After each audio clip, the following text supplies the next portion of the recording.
Welcome to 10 Steps to Speaking Better English. I'm Sydney Thompson, and today I'd like to speak to you about step number 1. Step number 1 is be a baby. What do I mean? Well, babies are the most successful learners of English on the planet. They listen, they experiment, and they don't translate. But why are these things so important? Well, input is the best way to understand the language. When you're trying to speak, you're thinking too much, and this can sometimes limit your success. But babies are continuously listening, and that's what I'd like you to do. Audio, MP3, video clips, films, radio. Use them all to listen and listen and listen. It doesn't matter if you don't understand straight away. Your brain is training itself. Something like going to the gym. You don't go to the gym and expect to be like Arnold Schwarzenegger the first day. You go, you build up, and you train.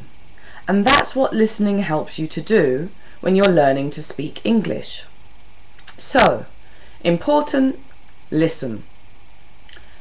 Also, what's important is experiment.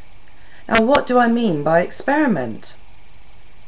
It's important to try the language. Don't think about it, just try it.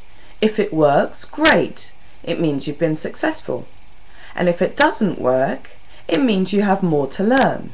But don't be afraid to make mistakes, because it's the mistakes themselves that help your brain to train itself so that you can speak more fluently and more easily. The last thing I'd like to talk to you about is translation. Now, as an English teacher living and working in Germany, I'm tempted very often to translate phrases, words, sentences and questions. But I'm starting to think more and more that this does not help, because there are some words that even if you translate them, the meaning is still different. The associations behind them are still different. So, learn to build up your language and trust in what you're saying. Don't try and translate every word and every sentence. Try it. If you get the results you want, great. If not, try something new.